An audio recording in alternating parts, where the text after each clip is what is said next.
생각하는 사람은 지금부터 돈 못 벌어요. 행동하는 사람이 이기는 거고요. 단순한 사람들이 이기는 거고 용감한 사람이 돈 버는 거예요. 경제가 어려울 때 주도들을 찾는 제일 좋은 방법은 그래서 다음 Y스트릿은 해병대 교육이에요.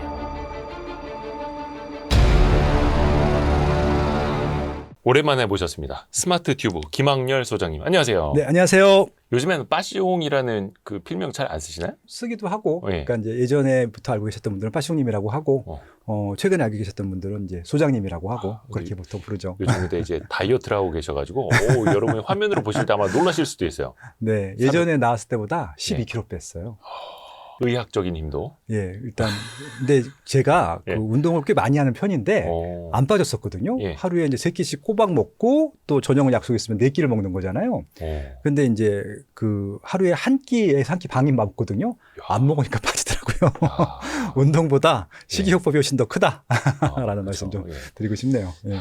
또 이번에는 신간이 나왔습니다. 네. 다시 쓰는 대한민국 부동산 사용 설명서. 네. 이게 다시 쓰는이에요? 이게 정확하게 2013년도에 책이 하나 나왔었고요. 그때는 흔들리지 마라 집 살 기회가 온다. 그게 한번 이제 그 재개정판 나왔을 때 대한민국 부동산 사용 설명서라고 나왔었고 두 번째 또 한번 또 재개정판이 나온 거라서 세 번째 책입니다. 그러니까 부동산 관련된 약간 바이블 느낌으로. 그렇죠. 10년이 넘은 책이죠. 근데 이제 대단합니다. 처음엔 되게 얇았는데 점점 두 배, 세 배가 된 거죠. 처음 책보다. 그리고 약간 이게 좀 치사한 게 비닐로 싸고 있어요, 이거. 예. 이거 부록이 있어서 그렇죠. 그렇죠. 묶느라고 같이 랩핑하느라고. 예, 부록이 더 좋다는 소문이 있더라고요. 똘똘한 한 채 백선. 네. 단순히 100개만 소개한 것이 아니라 제가 똘똘한 한 채를 뽑은 기준들과 공식들을 넣었습니다. 그래서 여러분들만의 백선을 뽑을 수 있게 그냥 그대로 따라 하시면 됩니다. 근데 이게 다 강남도 아니고 강동, 용산, 지방도 있어요. 양천구, 뭐 지방도 있고 뭐 성남도 있고 과천, 용인, 안양, 또 광역시별로도. 그렇죠. 여기 없다고 서운해하면 안 되는 거죠, 자기 집이? 제가 이거 매일 다시 계산해 보거든요. 바뀌어요. 그러니까 이거는 제가 계산한 날 기준이기 때문에 바뀔 수 있는 것들 빠졌다고도 서운하실 필요 없을 것 같고요. 좋습니다. 예, 좋습니다. 지방이라 하더라도 아마 백선에 지방권만으로도 채울 수가 있으니까 한번 그렇게 계산해 보시면 좋겠습니다.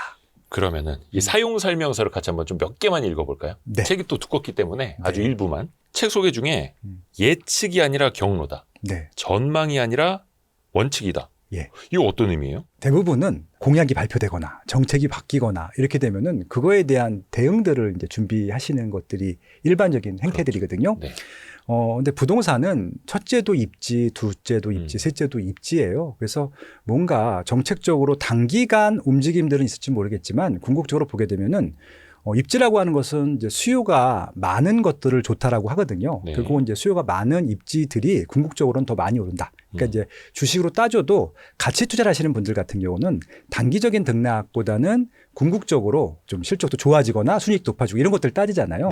입지도 마찬가지로 수요가 많고 앞으로도 많아질 지역들을 보는데 그것들이 순차적으로 이렇게 좀 경로에 따라 가게 돼 있어요. 예를 들어서 뭐 대한민국의 가장 대표적인 입지는 강남이 되겠죠. 강남을 역전할 입지는 현재 없고 앞으로도 없을 것 같아요. 이런 시스템이라든지 뭐 이런 구조 내에서는. 그럼 강남이 오르고 난 다음에 어디가 오를 것이냐라고 했을 때는 이게 다른 쪽에 호재가 있다 하더라도 강남 다음에 오르는 입지들은 이제 정해져 있거든요. 예를 들어서 과천, 뭐 성남, 그다음에 뭐 용인 수지, 뭐 수원 영통 이런 식으로 경로가 되어 있는 것이죠. 그러니까 예를 들어서 그 경로. 네, 그렇죠. 그러니까 예를 들어서 GTX-A가 개통이 됩니다. 개통이 되면은 파주 운정에서 이제 삼성역 그리고 이제 화성 동탄까지 가는데 그 라인도 기본적으로 단기간은 오르겠지만 궁극적인 메인 입지는 이제 가운데 삼성동 그러니까 강남이거든요. 그러면은 이 라인들도 미리 오르겠지만 그 라인들이 오르는 것들보다 궁극적으로는 분당이 오르고 용인이 오르고 이쪽이 더 중요한 것이죠. 그렇게 좀 이해하시면 될 것 같습니다. 그러니까 그 경로가 뭐 GTX 노선도 그 경로 의미가 아니라 여기 다음에 어디 순차적으로 가던 순차적인 오름세가 이어지던 그런 경로 말씀이신 거예요. 예, 근데 그 입지들을 이제 근본적으로 분석하게 되면 입지가 좋고 뭐 일자리가 많거나 기반시설이 좋고 이런 것들입니다. 그래서 기본적으로 입지가 좋은 데들을 미리 공부해 두시는 게 좋을 것 같고 그래서 이제 상급지가 올라가게 되면은 그 영향을 받을 입지들을 좀 미리 선점하는 전략들이 필요하다. 뭐 그런 얘기들을 쓴 거라고 보시면 될 것 같습니다. 전망이 아니라 원칙이라는 것도 그 개념이고요. 그렇죠. 또 이 책에 6대 원칙을 세워놓으신 게 있어요. 이거 좀 여쭤볼게요. 우선은 시장은 오르내림이 아니라 대응의 영역이다. 아까 그 예측보다는 대응이다. 금리 기사보다 네. 자신의 재무 상태표가 먼저다라는 이야기도 있어요. 요즘 이제 금리가 내려가냐 안 내려가냐, 얼마나 더 내려가냐 이거 많이들 이제 질문을 하는데 네네. 자신의 재무 상태표가 먼저라고요. 네. 지금 대출 규모가 많이 축소가 됐습니다. 네. 두 가지 이유인데 대출 총량도 줄고요. 예전에는 LTV만 봤었거든요. 주택 가격 대비 뭐 70%, 50% 이렇게 봤었는데 네. 지금에는 DSR을 봅니다. 그러니까 이제 총량 당연히 그 내부에서 결정이 되는 것들인데 내가 원금과 이자를 갚을 수 있는 내 월급으로 네. 총량의 규제가 있거든요. 그러면 이제 보통 이제 규제적 같은 경우는 40%까지 내려오거든요. 그러니까 LTV보다 더 중요한 기준이 되는 거라서 대부분은 이제 대출을 받는 분들이 DSR을 많이 따지는데, 그렇죠. 예. 근데 이제 궁극적으로 부동산 투자하시는 분들은 대출 양이 주는 것들이나 혹은 주식이나 금융거래 중요시하는 금리 수준이 아니라 내가 대출을 얼마큼 많이 받을 수 있느냐가 더 중요한 거예요. 아, 그러니까 대출이 지금 규제 때문에 얼마에서 얼마밖에 못 나온다가 아니라 네. 나의 소득으로 네네. 대출을 원래 얼마큼 받을 수 있느냐 그 자체가 중요하다. 왜냐하면 입지마다 가격이 정해져 있잖아요. 예. 그러니까 이제 상급지라고 하는 것은 하급지보다 비싸거든요. 그러니까 나는 강남에 가고 싶으면은 강남에 들어갈 수 있는 강남 물건을 살 수 있는 내 총 자산이 많거나 아니면 대출을 받아야 되는데 만약에 대출을 활용할 수 없다고 하면은 현찰이 많아야 되는 부분들이 있잖아요. 그래서 이제 대출보다는 금리보다는 어찌 보면 내 자산 혹은 현금성 그런 것들을 확보할 수 있는 능력이 필요한 것들이고 대출을 받을 수 있는 능력들도 있겠죠. 그러니까 예를 들어 소득이 많아서 DSR을 감안해도 많이 받을 수 있다라고 하면은 그것들이 중요하죠. 근데 이제 문제는 최근에 집값이 많이 특정 지역에 오르다 보니까 대출 총량을 줄여놨어요. 그렇죠. 6억 원까지 줄여놨습니다. 서울, 경기, 인천은 이제 아무리 집이 비싸도 6억 원까지 못 받거든요. 내 DSR이나 LTV가 높다 하더라도. 네. 그래서 결국은 지금은 금리라든지 대출 총량보다는 내가 그 물건을 살 수 있을 때 늘 수 있는 동원력이죠. 현금 동원력이라든지 아니면은 전세를 끼고 산다. 전세 레버리지를 이렇게 좀 검토할 수 있거나 활용할 수 있는 능력들. 그리고 이제 이것들도 능력이 됐는데 부모님들의 지원을 받을 수 있어요. 뭐 이런 부분들까지 고려하게 되면은 오히려 금리나 대출에 대한 규제보다 그런 것들이 좀 외적인 요소들이 더 중요한 것이 됐죠. 네. 물론 이제 전세 레버리지도 이제는 그거 못 쓰게 하려고 정부에서도 전세 보증률도 낮춰버리고 그렇죠. 네. 유주택자는 또 이제 전세 대출도 더 안 해주려고 하고 이런 게 더 어려워지긴 합니다만 네. 그럼 또 이 변수는 빼놓고 네. 그래서 본인 스스로의 현금 동원력, 자산, 네. 심지어 부모님의 도움 여부까지도 사실은 그게 더 중요하다는 거네요. 그렇죠. 근데 이제 지금 말씀하신 것들은 서울서 시세가 높은 지역들에 해당되는 얘기들이고 시세가 좀 낮은 지역들 같은 경우는 대출 규제한다 하더라도 그 내부에 다 들어가거든요. 그렇죠. 예를 들어서 강남구 같은 경우는 뭐 30억, 40억, 50억 하는 것들은 네. 대출 6억으로 갈 수 있는 곳들이 좀 적잖아요. 거의 없거나.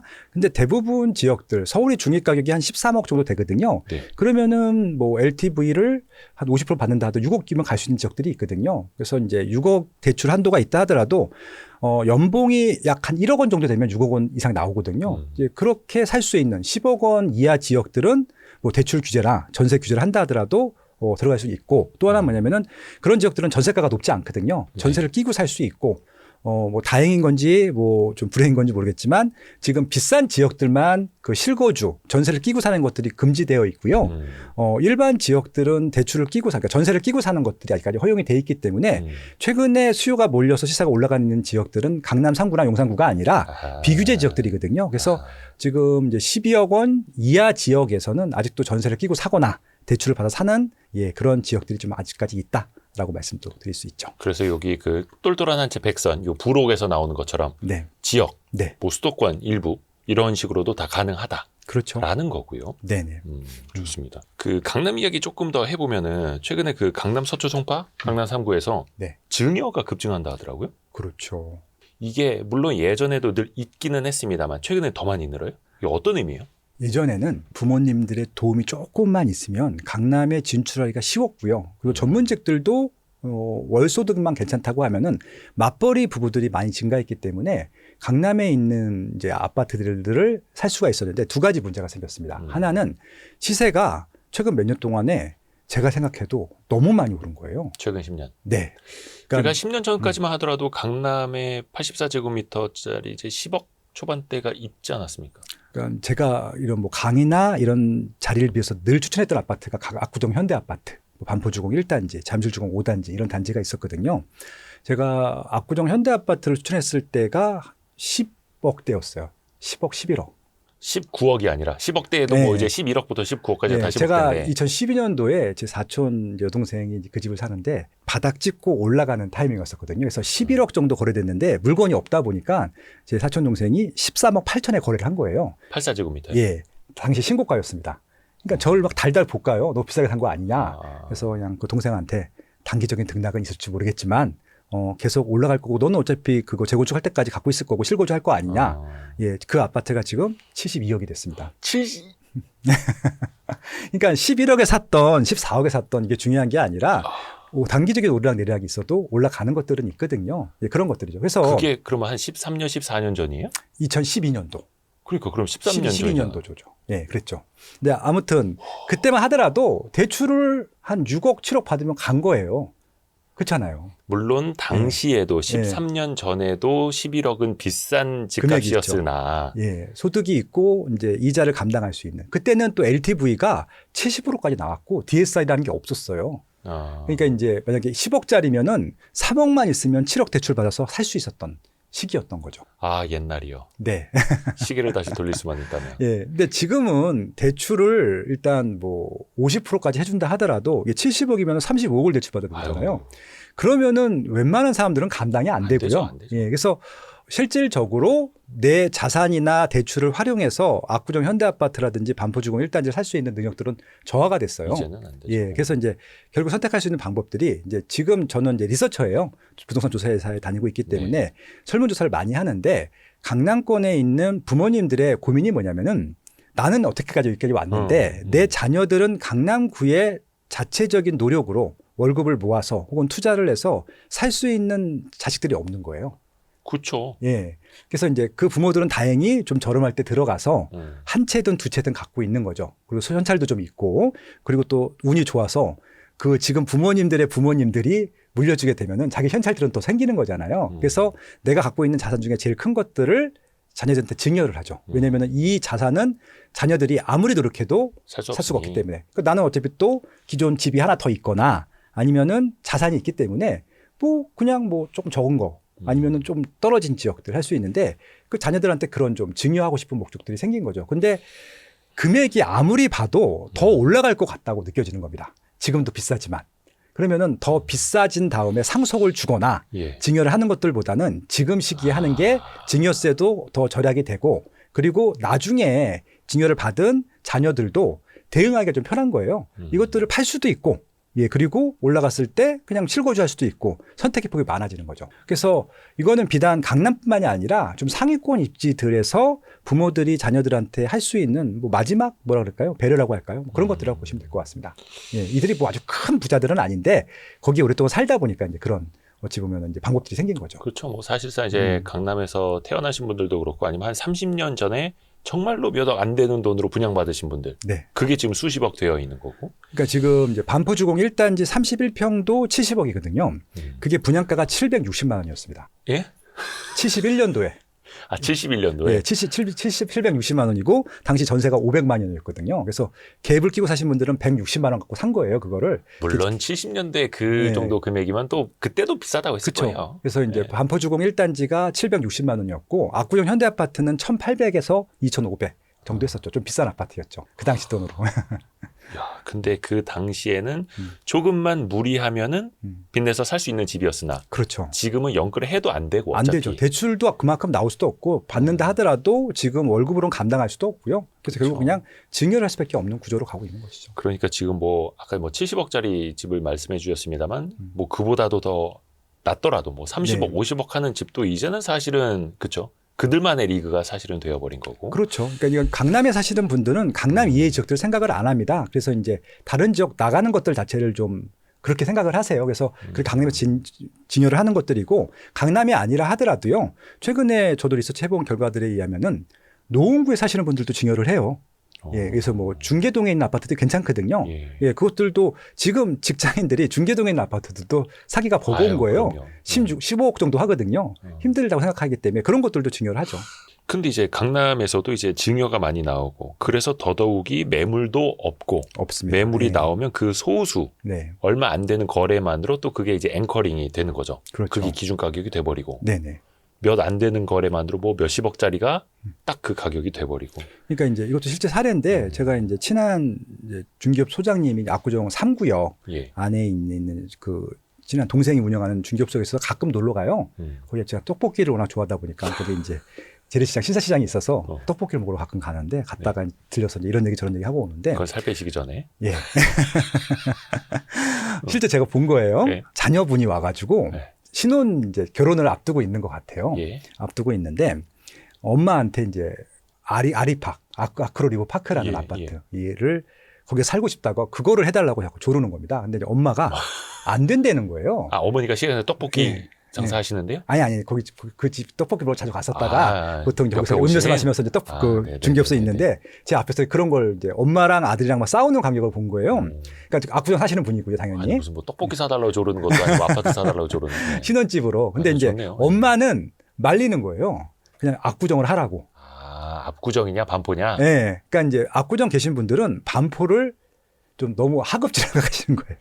거기는 졸부들 사는 데 아니냐 이런 거예요? 주공 아파트라 입주민이 다르다 이거죠. 하여튼 네. 그들의 이야기입니다, 여러분. 오해하지 마세요. 그러니까 이게 그들의 무슨 이야기. 얘기냐면은 자기가 살고 있는 지역을 떠나고 싶어 하지 않으세요. 그러니까 하급지로는 안 가려고 한다는 얘기입니다. 그래서 지금 말씀하신 대로 그 지역 수요가 줄지가 않아요. 상급지 같은 경우는. 그러니까 물론 이제 그들의 인식 속에서. 그렇죠, 네. 그렇죠. 그래서 이제 반포는 반포 이하로 갖고 싶어 하지 않고 있고 그런 게 있거든요. 그래서 상급지로 가려고 하는 수요들은 있지만 하급지로 가려고 하는 수요가 적기 때문에 아마 상급지에 있는 상품들은 매물로 잘 나오지 않을 것 같아요. 그렇죠. 예, 그래서 단기적인 하락은 있을지 모르겠지만 궁극적으로 이 집을 팔고 딴 데로 간다라는 생각들 기대를 하시는 분들이 있는데 그러기는 좀 힘들 것 같아요. 근데 이게 학습 효과 아닐까도 생각이 드는데 왜 그 부동산 불패 신화라는 거 있었고 물론 이제 지금은 지역하고 더 달라지고는 있습니다만 서울 집은 파는 것 아니다.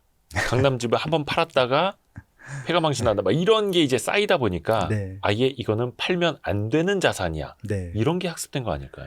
그것도 있죠. 왜냐하면은 이제 분당이라는 지역이 있어요. 너무너무 좋아하는 입지고 제가 개인적으로도 많이 추천했던 입지기도 한데 네. 분당에 91년도 첫 입주를 할 때 분당에 처음 입주하신 분들이 강남구에 살던 분들이었어요. 네. 그냥 강남구가 낡았기 때문에 새 아파트를 찾아서 분당구 시범단지들, 서현동이라고 하는 곳인데 많이들 가셨죠. 근데 강남구에 그때 살던 아파트들은 지금 말씀하신 대로 30평대는 최소한 40억에서 70억 사이에 하고 있고 뭐 대형 같은 경우는 뭐 100억 가까이 되고 있거든요. 80억에서 100억 정도 하고 있는데 분당구 서현동에 있는 아파트들은 10억대예요. 10억에서 20억 사이의 아파트 왔다 갔다 하거든요. 근데 그때는 시세가 비슷했었는데 격차가 거의 지금 3배, 4배가 나다 보니까 그런 학습 효과가 있는 거죠. 천하의 분당이라 하더라도 강남구에 살았다라고 하면은 그것들을 유지할 수 있었잖아요. 네. 막 그런 학습 효과가 있었다는 것들도 하나 있고요. 또 하나는 뭐냐면은 정책의 좀 부작용인 것 같습니다. 정책의 부작용. 예, 그러니까 지금 정책들이 차라리 외국처럼 서양, 뭐 미국이나 일본이나 선진국처럼 규제를 하지 않으면은 알아서 자기 입지를 선택했을 텐데 지금은 규제를 해요. 어떤 규제를 하냐면은 다주택은 다 규제를 합니다. 네. 2주택이나 3주택 이상 가진 사람들은 그 다음 주택을 구매할 때 취득세, 보유세, 양도세를 지금도 중과를 받고 네. 있거든요. 그러다 보니까 결국은 똘똘한 한 채만 규제를 안 받아요. 그렇죠. 똘똘한 한 채를 규제를 안 받다 보니까 서울에 있는 분들이 서울 아파트 사는 것도 중요 문제인데 지방에 계신 분들, 서울에 전혀 거주할 생각이 없는 분들도 한 채만 사야 돼? 그러면은 지방 아파트를 팔고 서울 아파트를 사는 거예요. 그렇죠. 그러면은 지방은 계속 점점 수요가 인구도 줄고 수요도 빠지는 상황에서 지방 아파트는 계속 더 가격이 오르지 않고 있거든요. 근데 서울은 이유 없이 많이 올라요. 최근에 더 많이 올랐거든요.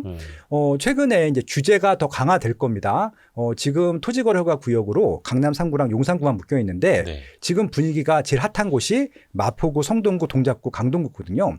지금 이제 9월 5일 날 토지거래허가 구역을 국토부 장관이 지정할 수 있게 법안을 올렸는데 아직 네. 통과 안 됐습니다. 아마 통과되면은 추석 이후에 바로 지정을 할 것 같아요. 그럼 마포구나 성동구가 규제적 지정이 되게 되면은 갭을 끼고 못 사거든요. 서울 사람들은 실거주할 수 있는데 지방 사람들은 갭을 끼고 사야 돼요. 그러면은 규제가 강화가 되기 전에 갭을 끼려고 하는 수요가 지금 막 거래가 되고 있죠. 지금 마포구 성동구의 거래의 최소한 4분의 1은 지방 수요입니다. 아, 지방에서 올라와서 예, 똘똘한 한 채 여기다. 맞습니다.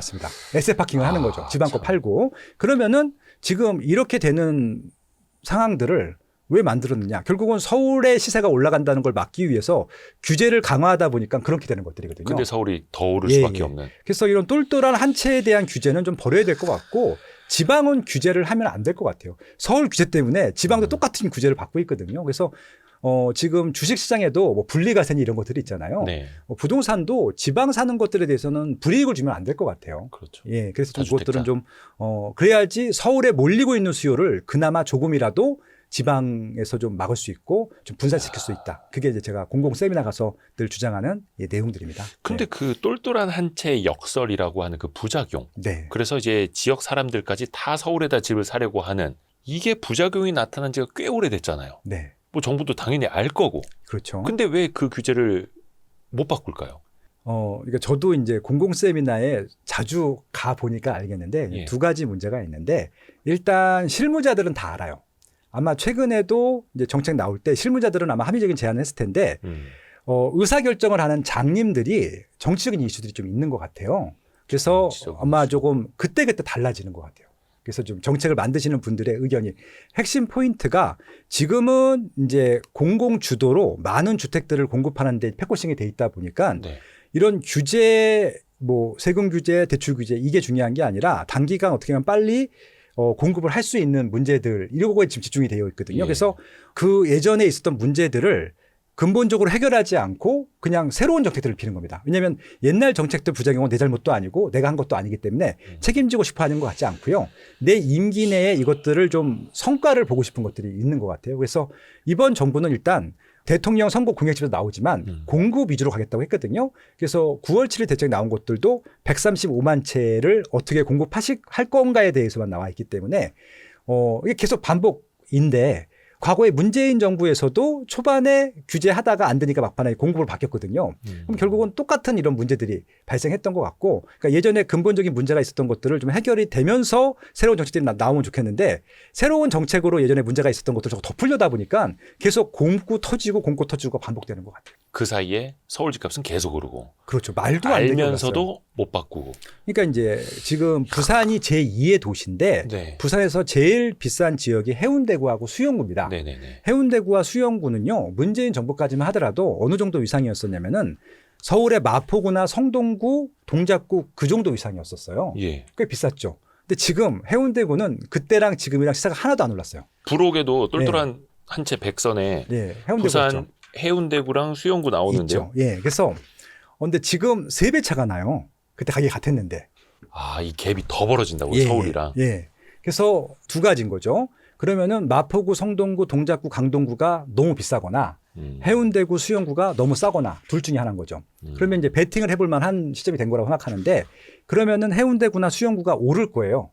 제 예상이 맞다면. 왜? 3배 차이 날 정도는 입지는 아니거든요. 거기도 좋은 입지이기 때문에.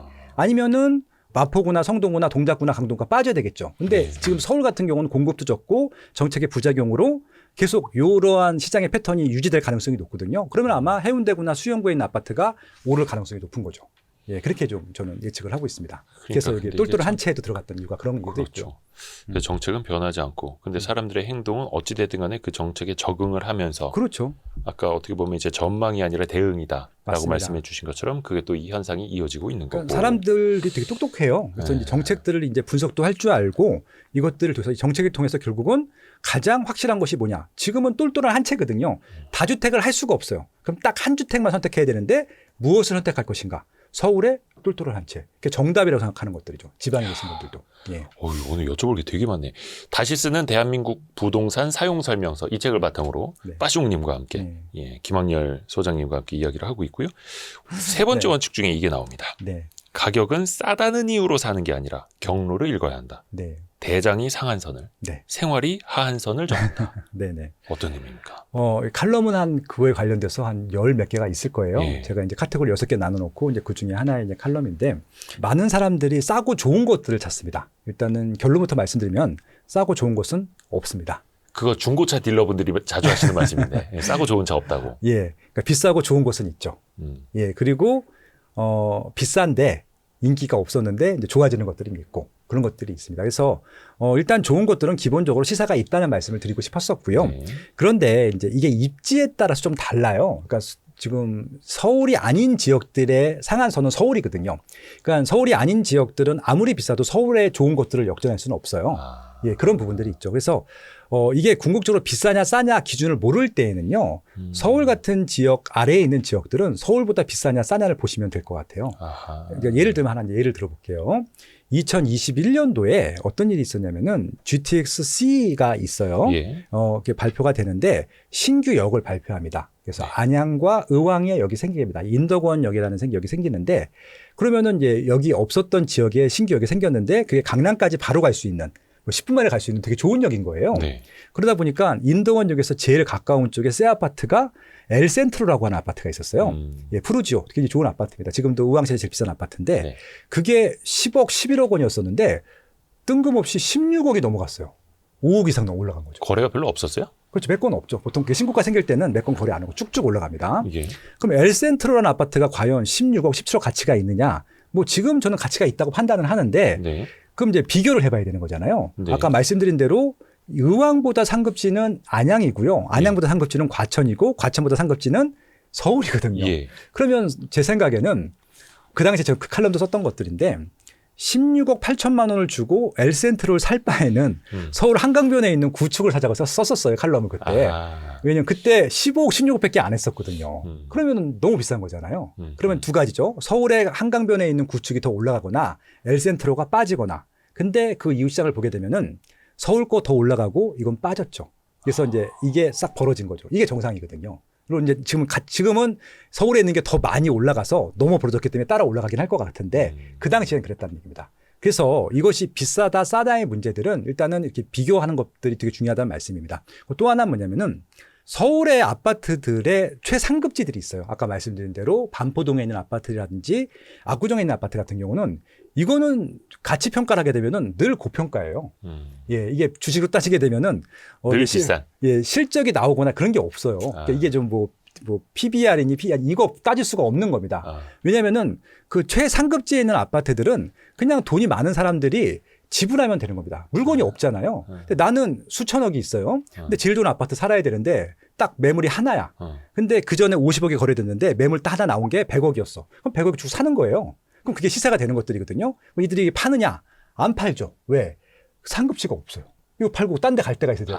그러니까 저기 하늘 위에 가서 살 수는 없고. 그렇죠. 그러니까 제 용어로는 뚜껑이라고 하는데 뚜껑들은 상한선이 없는 겁니다. 근데 이제 뚜껑 가격에 있는 아파트 밑에 단지들부터는 상한선이 생기잖아요. 그렇게 비교를 하면서 상대적으로 내가 저평가인지 고평가인지 따지게 되면은 어느 정도는 합리적인 가격들을 찾을 수가 있죠. 예. 그러니까. 근데 이제 정책을 만들 때도 그 뚜껑을 보고 자꾸 저걸 잡으려고 하니까 안 되는 거잖아요. 그게 특정 지역에 있는 특정 아파트는 70억을 하든 100억을 하든 그냥 사실은 상관하지 말아야 되는 거 아닙니까? 그렇죠. 그러니까 저는 오히려 비싼 아파트들은 더 비싸게 냅두면 됩니다. 그리고 그 밑에 아파트들이 그 아파트를 따라가지도 않아요. 갭이 벌어집니다. 이제는 그냥 저기 안녕 이렇게. 그렇죠. 그러니까 이제 아까 말씀드린 대로 강남구 바로 밑에 2등급집 입지가 이제 동작구나 강동구나 마포구나 성동구인데 거기는 아직도 팔사가 20억대예요.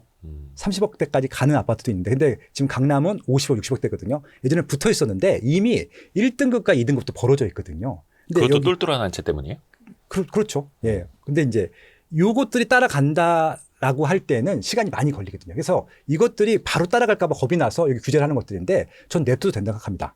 왜냐하면 규제를 하게 되면은 또 일로 또 몰리거든요.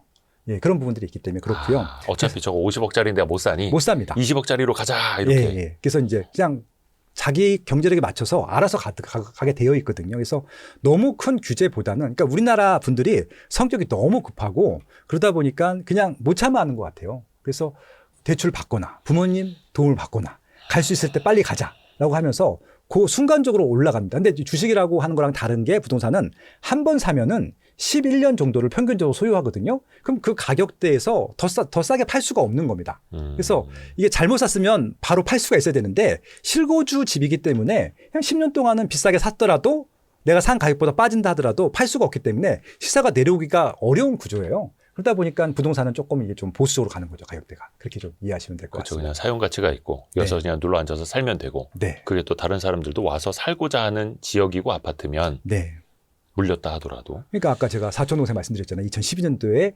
13억 8천 주고 압구정 현대아파트를 샀는데 그게 12억에 다음 달 거래된 거예요. 저를 막 달달 볶아요. 2억 빠졌다고. 그래서 또 어차피 재건축할 때까지 기다릴 건데 10년 더 남았어. 뭐 70억이 됐잖아요. 그런 겁니다. 그러니까 결국은 안 팔았죠, 그 친구도. 어떻게 좀 시계를 다시 돌릴 수 없나 어떻게? 저도 좀 많이 아쉽습니다. 참 시간을 되돌리고 싶은. 네. 근데 뚜껑은 상한선이 없다. 네. 그리고 그 뚜껑이 어떻게 보면은 그걸 따라가는 거는 아니지만 네. 그 다음에 상한선을 볼 때랑 기준 가격은 되는 거죠. 대장이 상한선 역할을 한다. 그럼 반대로 하한선은요? 하한선은 아까 말씀드린 대로 하급 입지가 있잖아요. 네. 그렇게 좀 비교해 보셔도 좋을 것 같고요. 지금 사람들이 쓸 수 있는 돈이 아마 소득과 거의 비례한다라고 보시면 될 것 같아요. 그래서 만약에 아파트로 살 수 있는 지역들이 있고 그게 안 된다고 하면 다세대 빌라로 삽니다. 그러니까 예를 들어서 나는 대치동에 무조건 살아야 돼라고 하시는 분들은 대치동 아파트에 갈 수 있으면 가는 겁니다. 매매든 전세든 월세든. 근데 그게 안 된다고 하면은 대치동에 빌라 다세대로 가거든요. 네. 많이 쌉니다. 그렇게 선택을 하는 것들입니다. 그래서 결국은 이거는 자기가 그 지역에 꼭 살아야 되는 그런 이유들이 있어요. 네. 뭐 직장 출퇴근이든 학군이든 그렇게 좀 고려해야 될 부분들이 있고요. 그게 안 된다고 하면 입지를 바꿔도 되는 것들이거든요. 입지를 바꿀 때는 또 상품성을 보기도 합니다. 그래서 좀 복합적인 요인이긴 한데 그래서 내가 거기 그 입지에 꼭 살아야 될 이유가 있다라고 하면은 상품 수준을 낮춘다 하더라도 삽니다. 예. 그리고 내가 꼭 새 아파트에 살아야 된다라고 좀 그런 목적이 있는 사람들은 입지를 바꾸죠. 예, 그렇게 좀 고민하시면 될 것 같습니다. 생활이 하한선을 정한다. 네. 대장이 상한선을, 생활이 하한선을 정한다. 네. 그래서 이 말이 나온 거고요. 예, 그리고 또 이런 것들이 있어요. 그러니까 예를 들어서 강남구, 서초구, 용산구는 쭉쭉쭉 시세가 이렇게 계속 올라가는데 네네네. 서울에 하급지들이 있습니다. 소위 말하는 노도강, 금강구, 중랑구 이런 네. 데들은요. 네. 지금 6억 원 선에 딱 정지가 되어 있어요. 이게 뭐냐면은 일반 아파트의 평균 가격입니다. 예를 들어서 강남구의 평균 가격은 한 30억 될 거고요. 강남구, 서초구 같은 경우는 그리고 송파구는 한 20억대가 평균 가격이고 마포, 성동 이런 데는 10억 중반대가 지금 평균 가격인데 노도강, 금강구, 중랑구는요. 지금 몇 년째 6억 원을 못 넘고 있어요. 그 거래되는 평균 가격이요? 예. 오, 그래요? 예, 그래서 거기는 만약에 6억 원대 이하로 살 수 있는 아파트가 꽤 많은데 그 이유 중에 하나, 거기 못 오는 이유 중에 하나가 거기 갈 바에 경기도나 인천으로 가는 거예요. 예를 들어서 도봉구보다 남양주나 의정부가 더 비싸요. 중랑구보다 구리시가 더 비싸요. 그다음에 금천구나 구로구보다 광명이나 안양이 더 비쌉니다. 이쪽이 더 상급 입지라고 생각하는 거예요. 서울이 아니고 경기도이지만. 그래서 그 이유는 거기 살아보면 아는데 교통도 편리하고 기본적으로 서울의 테두리 지역들은 인프라가 별로 안 좋거든요. 근데 경기도에 서울에 붙어있는 지역들은 인프라가 좋아요. 학군도 좋고.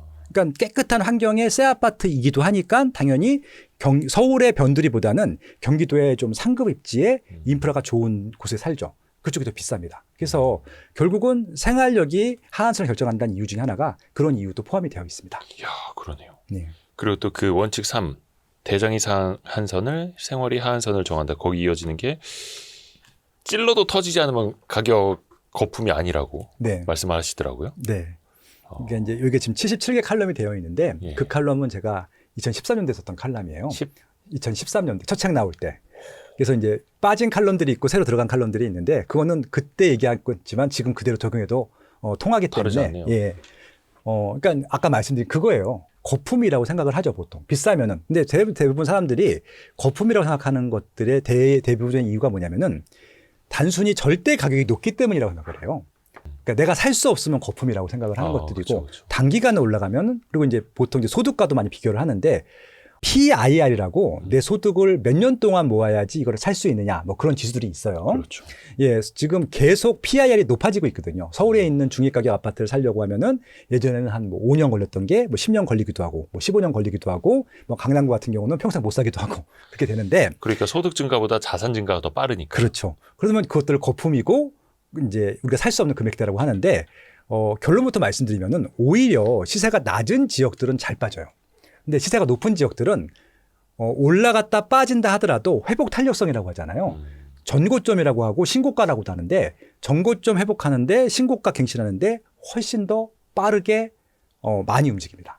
근데 평균보다 낮은 지역들 같은 경우는요. 아직도 전고점 회복 못한 아파트가 대부분이고요. 서울이라 하더라도 예. 앞으로도 2021년도 전고점을 회복 못할 가능성도 높습니다. 오히려 거품이라고 우리가 비판하거나 말도 안 되는 가격이라고 말하는 지역들이 신고가나 새로운 또 가격대를 형성할 가능성이 매우 높다. 그렇게 좀 보고 있습니다. 또 그 어쩔 수 없이 이게 좀 불편한 표현이긴 합니다만 아파트를 또 상품으로 보기도 하고 그 네. 원칙 네 번째에 있는 게 그거네요. 상품은 아파트뿐만 아니라 오피스텔, 지식산업센터, 토지까지 비교해야 한다. 네. 재건축 재개발도 시간과 비용을 반영해야 한다. 이런 게 있더라고요. 네. 좀 종합적으로 봐야 한다는 이야기네요. 그렇죠. 이제 지금 이제 아파트만 얘기한 것이 아니라 저는 이제 수요 조사를 많이 합니다. 리서치 회사에서 1년에 50건에서 100건 정도 수요 조사를 하는데 한 네. 70%는 아파트고요. 나머지 30%는 비아파트 부분들입니다. 그래서 네. 다세대 빌라, 오피스텔, 지산, 생숙, 산업단지, 뭐 기타 등등 골프장도 합니다. 예, 그런 것들을 하는데 목적들이 좀 달라요. 그러니까 아파트 같은 경우는 투자용이라기보다는 실거주 용도가 강하고요.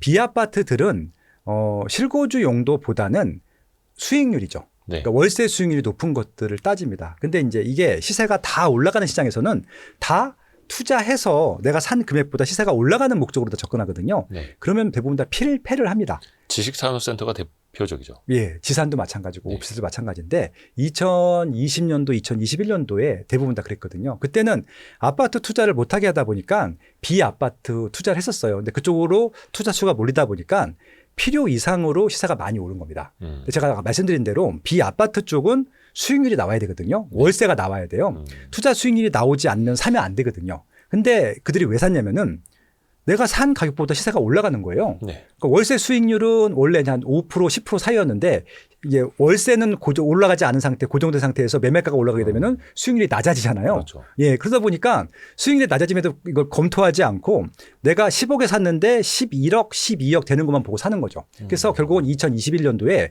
10억 하던 거 15억까지 올라간 거예요. 수익률은 막 엄청나게 떨어지고 그 상태에서 2022년도에 금리가 폭발적으로 증가하면서 수익형 부동산은 금리가 쥐약이거든요. 예. 아파트랑 좀 다르게. 그렇죠. 그러다 보니까 수익률 저하 때문에 이자도 못 내고 수익률도 안 나오다 보니까 그것들을 많이 던지기도 하고 경매에 넘어오기도 하고 그랬죠. 그래서 이 비아파트 쪽 아까 말씀드린 수익형 부동산 같은 경우는 어떤 경우라도 시세가 올라가는 시장에서도 수익률 부분들을 반드시 고려해야 된다라는 말씀을 좀 강조드린 그렇죠. 거죠. 어떻게 보면 그 부동산, 뭐 네. 오피스텔이 됐든 지식산업센터가 됐든 뭐 빌라가 됐든 간에 투자를 위한 거였는데 사실 그 투자가 대부분 시세 차익만 놓고 보시니까. 그렇죠. 그러니까 왜 주식도 이제 가치와 가격을 좀 비교를 해봐야 하는데 부동산은 그거 없이 그냥 들어갔다가 네. 물리시는 분들 정말 많은 거고. 그러니까 아파트는 실거주 해도 되니까 시세가 올라가지 않아도 되고 월수익이 나오지 않아도 됩니다. 근데 그 외의 부동산들은 수익형 부동산이라면. 월세 수익률이 나오지 않으면 살 이유가 없어요. 원래 시세가 올라가지 않은 상품들이 많거든요. 그러니까 그 말을 다시 한번 뒤집어서 보면은 네. 아파트 같은 경우에는 월세 수익률 사실은 뭐 서울 아파트는 말도 안 되죠. 1%도 안 투자 나요. 가치는 거의 없을 정도로. 없습니다. 예. 근데 그거는 실사용 가치가 있으니 네. 실수요 측면에서 보면은 어차피 수급으로 결정되는 게 가장 크죠. 예. 또 하나가 중대형 아파트 인기에 속지 말라라는 네. 말이 있어요. 이게 전문가마다 좀 의견이 다른데 예. 이거는 제가 수요 조사를 25년 동안 해왔기 때문에 명확하게 말씀드릴 수가 있어요. 예. 중도형 아파트에 살면 좋죠. 근데 지역들을 한번 꼼꼼하게 보셨으면 좋겠습니다. 그러니까 중대형 아파트는 이제 전용 84 초과입니다. 그러니까 이제 30평대 후반대부터 40평대, 50평대 이상 되는 것들을 대형 아파트라고 네. 하는데 기본적으로 아파트가 이제 5구 소형이 있고 84 중형이 있고 84가 넘는 게 대형일 텐데 가장 수요가 많은 아파트는 84입니다. 그렇죠. 방 3개, 화장실 2개짜리. 이게 제일 이제 4인 가족 기준으로 했을 때 그나마 잘 가성비 따졌을 때 합리적으로 살만한 평형대입니다. 네. 근데 이제 문제가 됐던 건 뭐냐면은 이게 한쪽 수요가 몰리게 되면 또 그걸 집중적으로 막 공급을 해요. 그러니까 예를 들어서 원래 중형을 많이 공급하다가 노무현 대통령 때 네. 2000년대 초반이죠. 그때 똘똘한 한 채를 그때부터 나온 거예요. 왜냐하면 다주택을 규제하다 보니까 한 채밖에 살 수가 없다 보니까 중형이 원래 제일 인기가 많다 보니까 두 채 살 수 있는 돈으로 한 채를 살려다 보니까 대형을 산 거예요. 네. 그러니까 대형 수요가 막 몰리니까 대형들을 많이 많이 공급했어요. 그러니까 이제 2008년도 금융이 온 다음부터, 그러니까 2008년도부터 2014년도까지가 굉장히 부동산 시장 하락이 많았었는데 공급을 많이 한 대형들이 많이 빠진 거죠. 네. 그건 수요가 없었거든요. 근데 이제 똘똘한 한 채를 투자해야 되다 보니까 수주를 했던 것들이어서 필요 이상으로 공급했던 것들이죠. 그때도 이제 84를 샀던 분들은 덜 빠졌는데 대형 빠졌던 분들은 손해를 많이 봤죠. 근데 지금 또 그로부터 10년이 또 지났어요. 네. 2012년도 이후에 꼼꼼히 봤더니 안 빠진 지역들이 있는 거예요. 네. 정확하게 대형 살아도 되는, 대형을 투자해도 되는 지역들이 있어요. 예, 입지가 좋은 데입니다. 그래서 이렇게 생각하시면 될 것 같아요. 내가 기준을 아주 쉽게 말씀드릴게요. 나 이 지역에 대형 사라라고 했을 때 폼이 나야 돼요. 아하. 그런 데는 수요가 있죠. 예를 들어서 이런 겁니다. 강남구 압구정동에 나 60평대 살아. 폼 나요, 안 나요? 나죠. 막 결혼하고 싶고 양자 들어가고 싶고 막 그러잖아요. 근데 제가 지역 비하해서 어쩔 수 없습니다. 네. 경기도 연천군이 제일 싸요. 아파트가 평당 400 정도밖에 안 합니다. 30평대도 1억대예요. 근데 보세요. 연천군에 나 100평대 아파트 살아. 갖고 싶으세요? 애매합니다. 예, 연천군에. 예. 통일이 되기 전까지는 아마 거기는 수요가 없을 거예요. 그런 거죠. 결국 그래서 입지 가치가 프리미엄을 만들어주는 데들은 대형 수요가 있어요. 예. 그걸 또 어떻게 객관적으로 알 수 있느냐. 나는 입지를 잘 모르기 때문에 연천군이 좋은지 강남구가 좋은지 잘 몰라라고 하시는 분들이 제가 두 번째 기준을 말씀드릴게요. 재건축이나 재개발을 합니다. 예. 그럼 조합원들이 먼저 갖고 가는 평대가 있어요. 조합원 분양을 먼저 하잖아요. 강남구 같은 경우는 20평대, 30평대를 안 갖고 갑니다. 다 대형을 갖고 가요. 그래서 일반 분양분이 다 중소형, 초소형만 나와요. 근데 인천 같은 경우는요, 20평대를 갖고 가요, 자기들이. 아, 그래요? 네. 그게 제일 인기 평형인 거야. 대형을 안 갖고 가. 그래서 이게 조합원들이 어떤 평형대를 갖고 가냐가 두 번째 조건. 그러니까 제일 이제 입지를 잘 아시는 분들은 나 여기 살아 있을 때 폼이 나는 지역들은 대형 수요가 있는 것들이고요. 그다음에 잘 모르겠다고 하시는 분들은 조합원들이 제일 좋아하는 평형대가 메인 평형대입니다. 그렇게 좀 이해하시면 될 것 같습니다. 근데 그것도 지역별로 다르다. 네. 이거 역시 입지가 중요하다라는 거고. 근데 좀 헷갈리는 게 있더라고요. 입지가 중요한가 상품성이 중요한가. 근데 아까 첫째도 둘째도 셋째도 입지라고 하신 그런 대원칙이 있지 않습니까? 아파트에는. 네. 예. 그러면 상품성이라 이거는 그때그때 좀 달라질 수 있다라는 거예요? 상황에 따라서? 예전보다는 상품에 대한 중요도가 올라오긴 했습니다. 그러니까 이것도 제가 정확히 비율을 갖고 있는데 예전에는 9대 1이었어요. 입지가 9, 상품이 1. 압도적이었습니다. 그래서 상품이 아무리 잘해도 입지 좋은 곳들 역전할 수 없었습니다. 그러니까 예를 들어서 아까 말씀드린 대로 도봉구나 금천구를 하더라도 경기도나 인천보다 비쌌어요. 예전에는. 근데 지금은 상품성이 중요해지다 보니까 입지를 거의 바꾸지가 않아요, 요즘은. 그래서 결국은 입지 내에서도 상품이 더 좋은 곳들을 선택하고요. 그리고 입지가 살짝 떨어진다 하더라도 상품성을 따집니다. 비율로 따지게 되면은 지금 7대 3에서 6대 4까지 왔어요. 그러면 이제 상품성이 굉장히 많이 증가한 것이죠. 그렇다 하더라도 궁극적으로 하나 고르라고 하면은 입지를 선택하는 게 맞고요. 그래도 그래서 입지. 그래서 이제 코어 지역이라고 하는데 제 용어로 코어 지역은 어떤 지역이냐면은 당연히 새 아파트, 상품성이 좋은 아파트는 당연히 천하무적인 것들이고요. 네. 상품성이 좀 떨어진다 하더라도 구축이라도 시세가 계속 올라가는 지역들이 있습니다. 강남구, 서초구, 용산구는 여기는 구축이라도 올라갑니다. 근데 다른 지역들은 입지가 살짝 떨어지는 것들은 상품 좋은 게 더 올라가기도 해요. 예, 그런 겁니다. 그래서 지금 대표적인 지역 중에 하나가 아까 말씀드린 대로 금천구 이런 데입니다. 예, 금천구에는 좀 롯데캐슬 골든파크라는 아파트 혼자 비싸요. 나머지 구축들이거든요. 입지가 아주 뛰어나느냐? 그렇지 않거든요. 초역세권 아파트들이 있는데 구축인데 더 쌉니다. 근데 이렇게 좀 입지가 떨어지는 데들은 그래도 상품성이 더 중요한 것이죠. 그래서 결국은 입지가 좋은 데들은 입지 가치가 높다고 보시면 될 것 같고 입지가 좀 떨어지는 데들은 상품성이 좀 더 좋다고 보시면 될 것 같다. 그렇게 좀 대략적인 기준으로 말씀을 드릴 수 있을 것 같습니다. 그 가운데에서. 예, 그렇죠. 그래서 이 별채 부록이 그걸 설명해 놓은 겁니다. 예전에는 입지만 보면 되는데 상품에 대한 중요성이 많이 높아져서 그것들 제가 점수화했어요. 그래서 합의 100 점수를 만드는데 점수를 한번 직접 한번 체크해 보셔가지고 이 아파트의 점수가 높은 것들을 선택하시면 된다. 네, 그런 아까 겁니다. 그래서 그 똘똘한 한 채 백선이 이게 막 바뀐다고 한 말씀이 그 점수가 또 달라지니까 그렇죠. 등수가 이렇게만 좀 변한다. 그렇게 보시면 될 것 같습니다. 다시 쓰는 대한민국 부동산 사용 설명서 김학렬 소장님의 책 거의 12년 만에 다시 나온 책 바탕으로 또 이야기를 하고 있습니다. 상품 이야기를 했는데 주차장부터 체크하라고요? 주차장이 예전에는 아주 중요하지 않았는데 점점 중요해지고 있어요. 뭐 연결이 되어 있느냐? 뭐 그거 포함해서 그러니까 이제 예를 들어서 지금은 집이 없어도 차는 다 있어요. 그렇죠. 예전에는 집이 있어도 차 없는 경우들이 있었는데 지금은 집은 없어도 차가 다 있어요.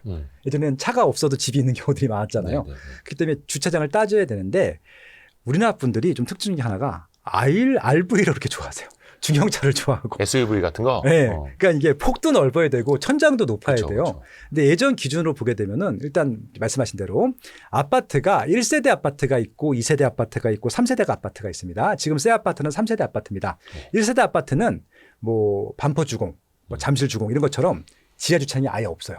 예전에는 주차 공간 배려도 안 했습니다. 그냥 지상 공간에 테니스장이 있거나 그랬어요. 주차장으로도 쓰기도 하고 놀이터 쓰기도 하고.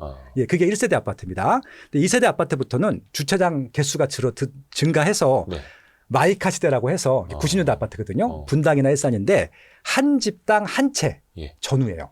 그래서 그때는 기준이 0.7대 이상이고 많은 데가 1.3대입니다. 그래서 0.7대 1.3대니까 세대당 한 대 정도였었어요. 예. 지하 주차장이 있는 경우도 있고 없는 경우도 있고 근데 대부분 지하 주차장까지 엘리베이터가 연결이 안 돼 있습니다. 네, 네, 예, 그렇죠. 2000년도 이후부터 지하 주차장까지 연결이 되기도 하고 주택 수가 많죠. 그래서 지금은 1.3대에서 1.5대가 정도 기준인데 최근에는 이분들이 차가 2대예요. 예, 2대인 집이 그러지 많습니다. 많죠. 예. 제 옆집에 사는 이제 저희 이웃 사촌은 차가 5대예요. 그분은 와. 예, 예술가인데 예. 돈 벌면 차만 사. 뭐 지박에 있는 거 그러시는 분이 있는데 예술이네요. 예. 아무튼 그래서 그분은 보통 이제 주차 대수를 2대까지는 무료인데 3대부터는 돈을 내야 돈 되거든요. 내야죠. 예, 그렇게 내면서도 이제 하시는 분들. 근데 그게 임차인 분들도 그런 분들이 많거든요. 그래서 기본적으로 이제 1.3대 갖고는 부족합니다. 그리고 이제 2대 이상이 돼야 되고요. 하이엔드들은요, 보통 하이엔드라고 말하는 주택들은요, 4대 이상 줍니다. 그렇게 이해하시면 됩니다. 그래서 일단 그게 또 중요하고요. 또 하나는 뭐냐면은 주차 폭이 넓어져야 돼요. 그러다 보니까 한 층에 세울 수 있는 주차 대수가 줄 거 아니에요. 예. 지하를 팝니다. 예전에는 지하 1층까지만 있었는데 지하 2층, 3층, 4층을 팝니다. 이게 중요한 게 뭐냐면은 위로 올리는 비용보다 지하로 파는 비용이 더 비싸요. 네. 건축비가. 그래서 지하 1층 팔 때마다 거의 60%가 올라간다고 보시면 돼요. 한 층 만드는 것보다. 1.6배가 더 비싸다는 얘기예요. 그러다 보니까 주차 대수를 많이 하면 건축비가 올라가서 분양가가 올라가잖아요. 그래서 이 시공사, 시행사들의 딜레마인 거예요. 건축비를 올릴 것인가, 지하를 얼마큼 파야 될 것인가. 그럼 지금 사회적인 수요를 감안하면 2대 이상은 줘야 될 것 같은데 그러면 건축비가 올라가잖아요. 그래서 지금 하이엔드나 강남권 반포나 압구정이나 아파트 보면 다 2.2대가 넘거든요. 그것들이 나중에 엄청난 프리미엄이 될 거예요. 그래서 한 세대당 2대 이상 주는 단지들은요, 집이 낡아도 비쌀 것 같아요. 그래서 여러분들 이사 갈 때 한 대당 몇 대씩 주는지도 체크해 보실 필요가 있어요. 그렇죠. 그 전까지는 안 체크했거든. 지금부터는 체크하셔야 된다. 그 얘기예요. 그러니까 요즘 웬만한 아파트도 그 세대당 한 뭐 1.2대 이렇게 되어 있는 데들은 주차난이 있죠. 네. 2대 이상 갖고 있는 사람들이 꽤 네. 있다 보니까 또 막 요즘에 캠핑카 이런 거 막 박아놓고 네. 재밌습니다. 다시 쓰는 대한민국 부동산 사용설명서 이 책 바탕으로 우리가 또 이야기를 하고 있고요. 불편한 얘기 합시다. 불편한 얘기. 네. 정책 얘기. 네. 이게 6번째 원칙이네요. 정책은 늘 뒤따르며 라벨은 결국 바뀐다. 네. 살아남는 건 원칙을 가진 사람이다. 정책은 이제 늘 뒤따를 수밖에 없다고요. 결국은 정책은 선행하는 경우는 없고요. 지금 어떤 현상이 발생했기 때문에 정책이 나오는 거라고 보시면 될 것 같아요. 네, 네. 예를 들어서 박근혜 정부 때 빚내서 집 사라, 미분양도 많고 예. 주택 거래가 안 되는 겁니다. 그래서 그쵸. 대출을 해주면서 네가 2주택 하든 3주택 하든지 세금을 중과 안 할게. 예. 이런 것들입니다. 그리고 문재인 정부 때는 가격이 많이 올라가다 보니까 규제 정책이 32번 나왔거든요. 결국은 시장의 결과들을 해결하기 위해서, 그런 부작용도 해결하기 위해서 정책들이 뒤따른다고 보시면 될 것 같습니다. 그럼 여기서 이제 시행착오를 겪었던 분들을 분석하지 않을 수가 없어요. 예를 들어서 2012년도에 대표적인 하락 논자가 계셨습니다. 이름하고 10몇 년대? 2012년도에 2012년도에 대표적인 하락 논자가 한 분 계셨습니다. 예. 이름 되면 아실 만한 분입니다. 지금은 주식 투자로 유명하신 분인데 아실 거예요, 누군지. 그분이 2012년도에 뭐라고 책을 쓰셨냐면은 지금도 많이 빠졌지만 지금 가격보다 50%가 더 빠질 거라고 했거든요. 그 말을 믿고 그분이 워낙 영향이 컸으니까 맞아요. 그때 안 사셨던 분들은 지금 땅을 치고 쉬어야겠죠. 압구정 현대아파트를 11억, 12억에 살 수 있었는데 못 산 거잖아요. 무슨 말씀인지 아시겠죠? 네. 그런 게 있고요. 또 하나 뭐냐면은 2017년도부터 2021년도까지는 정말 대세 상승장이었었고 전국에 있는 모든 부동산이 다 올랐어요. 그러니까 부동산이라고 하는 것은 다 올랐어요. 그런 시장이 있었죠. 그중에서도 선별을 해야 되겠지만 이 오른다고 해서 나중에 정부는 32번 정책을 하면서 빠질 거니까 사지 마세요. 빠질 거니까 사지 마세요라고 말씀드렸거든요. 결론부터 말씀드리면은 그때 한 채 서울에 똘똘한 거 사셨던 분들은 지금 걱정이 없죠. 그렇죠. 근데 그때 그 말을 믿고 안 사셨던 분들은 지금 살 수가 없는 가격대가 됐어요. 그런 겁니다. 그래서 그때 집을 못 샀거나 팔았거나 이번도 마찬가지로 집을 못 샀거나 팔았거나 하신 분들 같은 경우는 그렇죠. 결국은 지금 다주택을 하라는 말씀이 아니라 기본적으로 사람이라고 하면 가족이라고 하는 세대를 구성하고 있는 분들은 한 채는 있어야 된다는 얘기고요. 그렇죠. 예, 그래서 이거는 워렌 버핏도 강조하고 피터 린치도 강조하고 일론 머스크도 강조했던 얘기거든요. 살 집부터 마련하라. 예, 그렇죠. 그래서 결국은 보금자리 한 채를 마련했다라고 하면은 옆에 있는 사람이 산 집이 더 많이 올라갈지 모르겠지만 적어도 2년 만에 한 번씩 이사 갈 걱정들은 임차 때문에 전세 때문에 걱정을 안 해도 되는 것들이고 시세까지 올라준다고 하면은 내 자산이 증가할 수 있으니까 그 다음에 좀 내가 활용할 수 있는 투자의 영역이 좀 더 커지지 않겠느냐. 그래서 내가 보금자리 주택만 걱정 안 한다 하더라도 주식 투자든 채권 투자든 뭐 코인 투자든 다 여력이 생기는 것들이잖아요. 네. 집 문제가 없으니까. 예, 그렇게 하시길 저도 뭐 바랬던 것들이기 때문에 그렇게 흔들리지 않기 위해서는 일단 기본적으로 내 집 마련 하셔라. 이야기면은 내가 산 가격보다 단기적인 등락이 있을지 모르겠지만 5년 후에 10년 후에 반드시 올라가 있을 만한 집을 사라는 것들 그게 대원칙입니다. 하락장이든 상식장이든 이렇게 좀 말씀드리고 싶은 거죠. 근데 이 원칙 그 6번째 원칙 중에서 라벨은 결국 바뀐다라는 건 어떤 의미예요? 그러니까 지금은 하락장이고 네. 지금은 상승장이라 하더라도 결국은 랜드마크라든지 시세가 올라가는 것들은 바뀌지 않잖아요. 그러니까 지금은 규제적이기 때문에 뭐 파십니다. 이런 라벨들 정책이 내놓는 대전제들이 있어요. 그러니까 규제 정책, 뭐 하락 정책, 뭐 투기 억제 정책 이것들은 바뀐다는 얘기죠. 예. 그러니까 어떤 뭐 정책의 캐치프레이즈 같은 거요. 네네. 표어. 네. 그러니까 빚내서 집사라도 바뀌었고 네. 지금 집 사면 폐가 망신한다. 그렇죠. 이런 경우도 있었고. 네. 근데 그거는 그때그때 결국에는 바뀐다. 예, 정책에 대한 캐치프레이는 바뀌니까 그것보다는 근본적으로 여러분들이 그냥 내 집 마련, 보금자리 이거 하나는 확실하게 해놓자라고 하는 본질을 잊지 말자는 그런 말씀 드리고 싶었습니다. 네. 근데 부동산 정책도 이게 끝없는 배신의 역사라고 표현을 하시더라고요. 불편한 지점이긴 합니다만. 네. 그게 맞지 않는다라는 거예요? 항상 후행을 하고요. 그리고 이게 정치적인 집단이잖아요. 그러니까 이분들이 시장을 안정시키기 위한 목적보다는 정치적인 것들이 먼저 선행하는 느낌이 들어요. 예를 들어서 이제 내년에 지방선거가 있어요. 네네. 6월 달에 하는데 최근에 제가 재밌게 보는 것 중에 하나가 원래 이제 싸움 구경이 제일 재밌잖아요. 서울시장 후보자들의 묘한 신경전이 지금 벌써 시작이 됐거든요. 예. 제 말이 맞나 틀리나 한번 보세요. 오세훈 시장이 뭔가 발표를 하면은 박주민 의원이 반격을 합니다. 예. 박주민 의원이 반격을 하면은 오세훈 시장이 그 다음날 또 반격을 합니다. 지금 매일 이어지고 있거든요. 예, 오늘은 또 서울 한강택시 맞죠? 그거 예. 이 관광택시. 예, 한강 버스. 버스죠, 버스. 택시라고 하면 예. 그러니까 그런 식으로 계속 주고 받는 것들이 있거든요. 예를 들어서 이제 이런 겁니다. 박원순 시장 때 정비 사업을 40개 지역을 해제하는 바람에 서울 공급이 없었다라고 했는데 박주민 의원은 서울시장 18년 하는 동안에 공급한 거 없지 않느냐라고 하는 것들이죠. 그럼 또 그 다음날 오세훈 시장이 우리가 18년 걸리는 걸 12년 만에 끝내려고 한다. 봤습니다. 그럼 또 박주민 의원 또 해보자. 뭐 이런 것들입니다. 그럼 결국은 근본적인 문제가 내년에 서울시장 누가 차지할 건가에 핵심이 되어 있고 양쪽 다 아무것도 안 해요. 서울에 공급하기 부족한 건 사실인데 양쪽 다 근본적인 뭔 노력을 하면서 하면 모르겠는데 그냥 선거전을 하는 겁니다. 이런 게 너무 많다는 얘기고요. 예를 들어서 또 지난 문재인 정부 때 있었던 일 중에 하나인데 그때 김현미 장관님이 거의 3년 8개월 아마 국토부 장관 중에서 제일 최장기간 국토부 장관을 하셨었는데 제일 황당했던 게 뭐냐면 분양가 상한제 얘기를 하면서 적용을 하면서 과천의 푸르지오 서밋이라고 하는 지금 과천 대장입니다. 가장 비싼 아파트인데 후분양을 해요. 입주하기 직전에 하니까 굉장히 비쌌습니다. 예. 평당 4천에 분양을 하는데 그분이 뭐라고 말씀하시냐면은 우리가 그분이 일산 국회의원이었거든요. 맞아요. 예, 그런데 일산은 평당 1,000만 원인데 과천이 평당 4천만 원인 게 말이 되느냐고 하면서 분양가 상한제를 하면서 지정타를 2천만 원에 분양을 시켜요. 그런 것들. 그러니까 결국은 정책이 실제 시장을 니즈를 반영하지 않거든요. 그러면 그게 어떤 문제가 생기냐면은 2천에 분양하는 것들은요, 피가 2천이 붙어요. 그렇죠. 투자 수가 막 들어가는 거죠. 그럴 수밖에 없죠. 만약에 4천에 분양했으면은 미분양이 났을 거예요. 로또죠. 예, 미분양이 났을 거예요. 그러면 오히려 시장이 안정될 수 있었는데 본인들이 투기판을 만듭니다. 그러면서 본인들이 막 감당할 수 없는 시세가 올라가다 보니까 갑자기 투기꾼이 있나니, 투기 조정한다느니, 그래서 막 단속을 합니다. 세무조사를 한다고 막 협박하기도 하고 단톡방에서 시세를 올린다고 하면 단톡방에서 시세를 올리라고 하는 것들이 범죄가 왜 되는지 모르겠어요. 그것들은 잘못은 아니잖아요. 네. 자기 물건을 비싸게 파는 것들. 그렇게 실제로 처벌도 하지 않습니다. 겁만 주는 거죠. 그게 예. 이제 주식 같은 경우에는 그 시세 조정 혐의가 될 수 있겠으나 부동산 네. 같은 경우 아직 그런 법률은 없잖아요. 없죠. 예, 그리고 자기 그러니까 집을 법적으로. 그러니까 자기 집을 비싸게 파는 것들은 개인적인 욕망인데 비싸게 파는 것들이 처벌받을 대상은 아닌 거잖아요.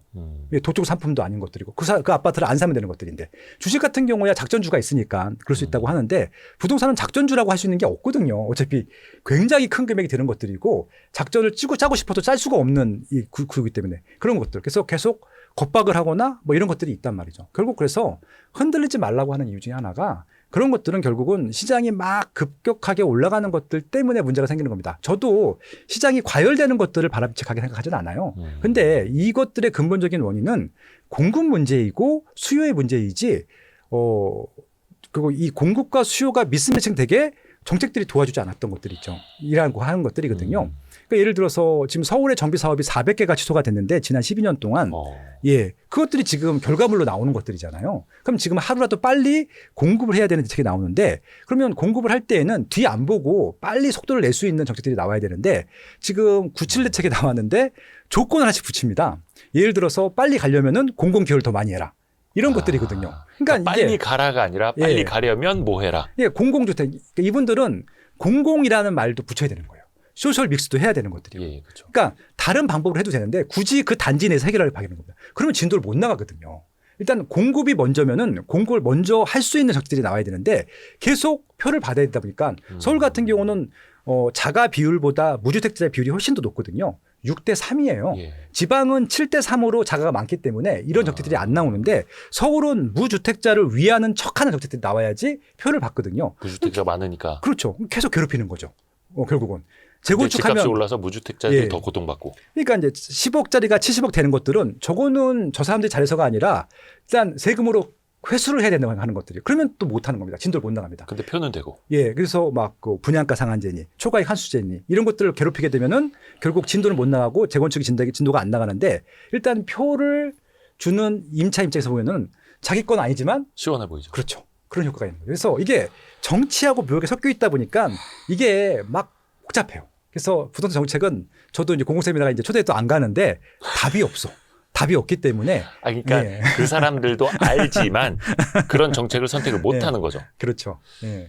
그래서 정책적인 목적보다 정치적인 언사가 더 먼저 앞에 맞아요. 쏟아져 나올 수밖에 없고, 네. 근데 그게 일시적으로 시장에 영향을 좀 주는 것 같지만 결과적으로 놓고 보면 근본적인 시장은 해결. 또 순리적으로 돌아가고. 근본적인 해결이 안 되죠. 예, 그렇습니다. 그래서 이번에도 97 공급 대책인데 네. 5가지 카테고리가 있는데, 공급 대책이면 공급만 나와야 되잖아요. 네. 1번부터 3번까지는 공급 대책인데 4번, 5번이 규제 대책이에요. 규제를 붙인 거예요. 그러면 진도를 못 나가거든요. 조건부. 예, 그런 겁니다. 그러니까 이분들도 올라갈 것은 뻔히 보이는데 그렇기 때문에 규제를 할 수밖에 없다라는 것들을 단서 조항을 달고 싶었던 것들이죠. 예, 그래서 좀 순수하게 예를 들어서 할 수 있거든요. 서울 모이는 수를 지방을 좀 돌리면 돼요. 그런 적들이 하나도 안 나와요. 아니 근데 네. 이게 얼마 전에 그 627 대책이야 뭐 수요 억제책이었으니까 그렇다 치고 97 대책이 공급 대책이었죠. 뭐 135만 호 공급하겠다. 근데 그걸 공공으로 또 이제 조건부로 막 이렇게. 근데 그 이후에 기존의 하락론으로 보시던 분들의 스탠스가 막 바뀌기도 하고. 최상호. 예. 대표적으로. 네.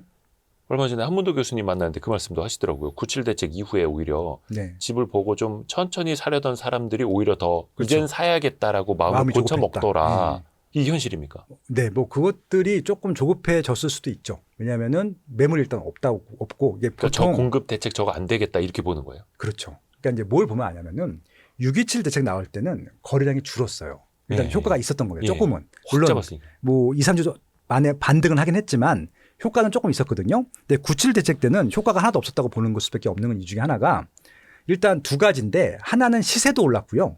또 하나는 거래량이 급증을 했어요. 오히려. 그러니까 이제 135만 채가 뭔가 5년 안에 된다, 분양을 한다라고 했을 때는 수요를 어느 정도 해소할 수 있었지만 결국 135만 채를 2030년까지 착공하는 게 목표다. 일단 목표는 안 된다는 거잖아요. 예, 그것도 착공이에요. 그러면은 최소한 이재명 정부 내에서는 해결할 방법이 없다라고 선언을 해버린 것들이거든요. 거의 선언하다시피. 그렇죠.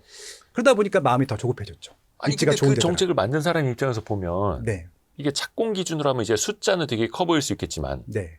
이게 시장이 분명 이거 안 되는 거다라고 해석할 거다라는 걸 생각을 못 했을까요? 그러니까 이거는 좀 민감한 부분이긴 한데 저도 공공세미나를 많이 가보니까 알잖아요. 그 저는 이제 25년 동안 연구원 생활을 했고 같이 프로젝트를 많이 진행했었거든요. 예.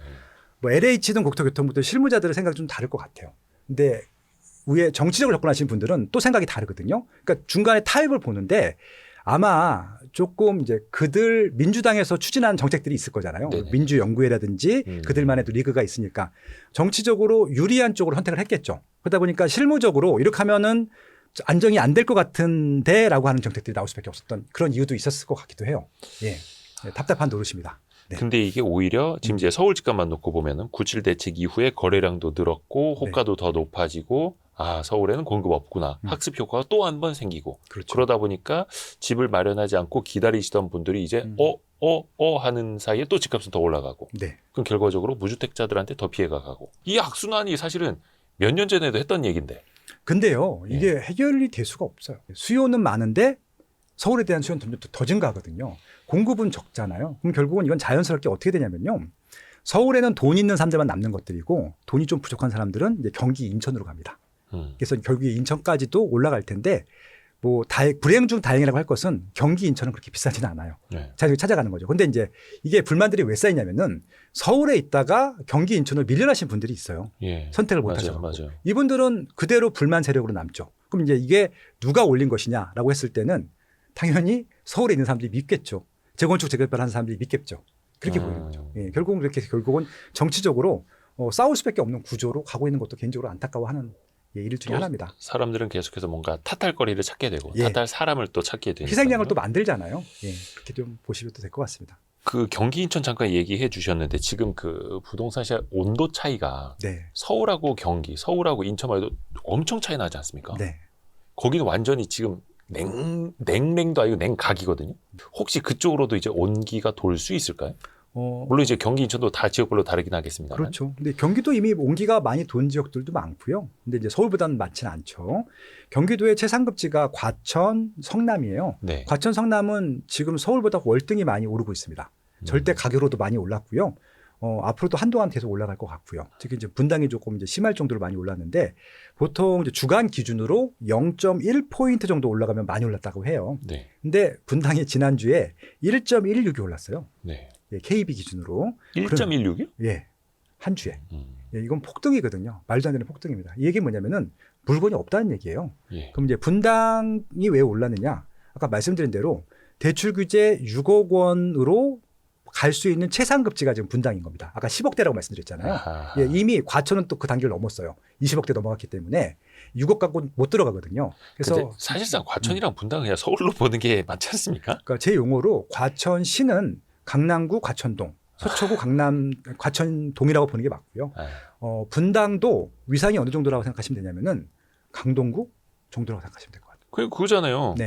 사람들이 어디 살아요? 그러면은 성남 산다 안 하고 분당 산다고 하고. 성남 살지 아니 분당. 성남 산다고 얘기하시는 분들은 중원구나 수정구 사시는 분들. 그렇지. 그러니까 분당구도 또 다른 데고. 위례는 또 위례라고 하고 또 판교라 그래요. 또 다른 과천도 경기도 과천시 삽니다라고 말씀하시는 분 없거든요. 그냥 과천이죠. 그러면은 이게 예를 들어서 인천 그 송도 사시는 분들도 인천시 송도라고 안 하고 그냥 송도라고 하는 것처럼. 송도 국제도시라고 하죠, 보통. 그러니까 과천 분당뿐만이 아니라 이 온기가 전반적으로 퍼질 수 있을까요? 그러니까 전반적으로 퍼지지는 않습니다. 지금 오해하고 계신 게 뭐냐면은 지금 대세 상승장이라고 생각하시는 분들이 있는데 상승장 아니고요. 몇 개 지역만 오르는 겁니다. 강남 3구, 용산구, 지금 이제 동작구, 강동구, 마포구, 성동구, 동대문구, 영등포구, 양천구까지만 갔어요. 그 많은데요? 그렇게 25개구 중에서 이제 절반도 안 돼. 이제 절반도 온 거예요. 근데 아마 노도강 금강구까지는 안 갈 것 같아요. 제 생각에는. 경기도로 가죠. 그래서 이제 경기도에 지금 상급지 딱 2개 올랐거든요. 아마 광명하고 한안까지는 갈 겁니다. 그리고 북쪽으로는 고양시 덕양구까지 갈 것 같고 구리 남양주 일부까지 갈 것 같고 그 나머지는 좀 봐야 될 것 같아요. 용인 수지 수원 영통까지는 가겠죠. 아까 제가 상승 경로라고 말씀드렸는데 책에 나오는 상승 경로, 이 책에 나오는 기준 그 지역이 답니다. 거기까지는 퍼질 것 같아요. 거기서도 양질의 새 아파트 혹은 입지가 정말 좋은 아파트들만 오를 것 같고 서울도 다 오른 게 아니라고 말씀드렸잖아요. 그래서 서울도 절반 정도고요. 경기도는 3분의 1만 올라요. 그렇게 좀 이해하시면 될 것 같고 지금 인천이 거의 뜨뜻미지근을 했다가 최근에 움직이기 시작했습니다. 왜 그러냐면은 경기도는 인천 자체 수요만 있다가 서울 출퇴근 수요가 많지 않았거든요. GTX B가 착공을 했어요. 그럼 이제 5년 안에 가시권으로 들어왔잖아요. GTX B는 여의도도 가고요. 용산도 가고 서울역도 가요. 강남구만 빼면은 핵심 입지를 다 가거든요. 그 여의도까지만 오면 9호선 환승해서 강남까지 올 수도 있기 때문에 무슨 말씀을 드리려면은 이제 송도에서도요. 1시간대에 1시간 안으로 서울의 여의도나 종로구나 강남을 갈 수 있는 여지가 생겼죠. 그러면은 서울 수요가 그걸로 분산이 됩니다. 송도 관심 있게 보셔야 될 것 같고요. 그리고 청라는 좀 7호선 연장이 있고 호주가 있고요. 그리고 절대적으로 물리적으로 가까운 거리가 검단이에요. 이런 지역들은 인천에서도 아마 4, 4분기 올부터 아마 조금씩 움직이기 시작할 것 같다고 예상할 수 있는 지역들이죠. 딱 그 정도입니다. 그럼 인천의 구도심들의 구축도는 움직이느냐? 아니요. 안 움직일 겁니다. 예, 그렇게 좀 미래.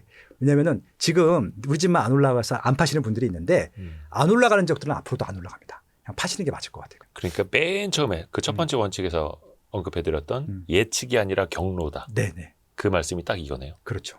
이게 또 엄연한 현실이라는 거고. 또 하나가 서울의 투기 세력은 도대체 누구일까? 있기는 한 걸까? 이런 칼럼도 있어요. 투기 세력이 있다고 막 무슨 부동산 감독원 이런 거 만든다는 얘기 나오고 하잖아요. 그거는 그럼 어떻게 좀 쓸데없는 얘기라고 보세요? 그러니까 제가 한번 여쭈고 싶은데 네네. 제가 투기꾼일까요? 누굴까요? 예전에 막 PD처 이런 데도 나오지 않으셨습니까? 대한민국 부동산 투기 세력의 수계로 나왔거든요. 저는 부동산 리서치 연구원이고 부자도 아니에요. 근데 저거 왜 수계가 돼요? 그러니까 이렇게 뭔가 희생양을 만들어요. 네네. 그때 이제 PD수첩에 나왔던 저 말고 다른 전문가들 나왔는데 다른 전문가들은 유명한 사람들이 아니었고. 아니 근데 이게 그게 네. 그거예요. 네. 그냥 멀쩡하게 강연을 하고 있는데 네. 괜히 이런 몰래카메라 이런 거 들고 와서 이렇게 찍어서 네, 맞아요. 흐릿한 화면으로 이렇게 방영을 하잖아요. 목소리 그럼 왠지 변조도 해. 나쁜 사람 같아. 네, 목소리 변조도 하고. 왠지 나쁜 네. 사람이야. 그 사람이 정말 그날 몰랐던 게 빠숑이라고 하면 누군지 모르는 줄 알았나 봐. 그러니까 김학렬이라고 쓰면은 누군지 알고 빠숑이라고 하면 누군지 모르는 줄 알았어요. 네. 빠숑이라고 나갔어요 또. 네, 맞아요. 예, 그러니까 저도 봤어요. 부동산 전혀 모르는 사람인 거죠. 저도 그때 되게 나쁜 사람인 줄 알았는데. 네. 오건영이 저를 피해 다녔대요 한동안. 나쁜 사람인 줄 알고. 지금은 너무 같이 강의도 많이 하고 친한 친구인데 네. 동생인데 아무튼 단적인 예입니다. 그러니까 결국은 희생양을 만드는 거고요. 누군가 가상의 적을 만드는 것 같아요. 그래서 부동산의 허위 거래를 통해서 부동산 시세를 띄웠다라고 지금도 조사를 합니다.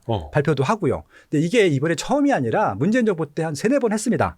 전수조사를 합니다. 한 명도 사법 처리를 받은 사람이 없어요. 부동산은 부동산 띄우기를 할 수 있는 조건들이 아니에요. 이게 그렇게 자기 돈까지 써가면서 띄울 이유가 뭐가 있어요. 개별 한 건 한 건인데. 이게 내가 뭐 10개를 갖고 있어서 하나씩 팔면서 가격을 띄울 수 있겠죠. 지상 같은 경우는 그런 경우가 있었어요. 물건이 없으니까. 근데 아파트는 그 아파트 안 사도 되거든요. 굳이 그 아파트 한 채를 팔아먹기 위해서 그런 투기꾼들은 없는 겁니다. 그렇게 이해하시면 될 것 같고요. 전세 사기 문제는 아파트랑 상관도 없고요. 그건 정말 감정평가를 잘못한 매매가보다 전세가를 높게 책정한 다세대 빌라의 문제인 것들이고요. 그래서 여러분들이 아파트에 대해서 오해하고 있는 것 중에 상당수는 투기 상관없고 투기 조장도 상관이 없다는 말씀을 드리고 싶은 것들이고 최근에 이슈가 있었던 것들도 전수조사를 했는데 대부분 뭐였는 줄 아세요? 시스템이 바뀌었어요. 실거래 등록을 해야 되는데 이게 그냥 부분 수정을 해야 되는 거죠. 오타 났을 때. 네네네. 금액이 또 낮아졌거나 뭐 주소 바뀌었거나 명의자가 바뀌면은 부분 수정을 해야 되는데 부분 수정이 안 된대요. 다 지우고 취소를 하고 다시 입력을 해야 된대요. 그게 대부분이었어요.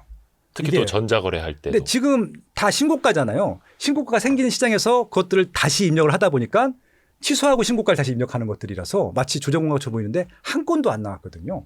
그럼 투기꾼이 도대체 누굴까요?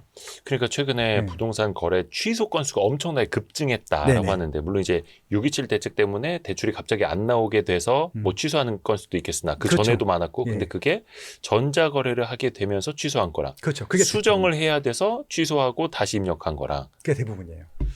그래서 이게 보통 이제 취소 건수가 평소 때 200건인데 아마 7월 달인가 1000건이 나온 거예요. 네. 근데 그거 대부분 다 잘못 입력한 거예요. 실수 전수사 결과가 나와서 있으니까 신문기사 찾아보시면 좋을 것 같고요.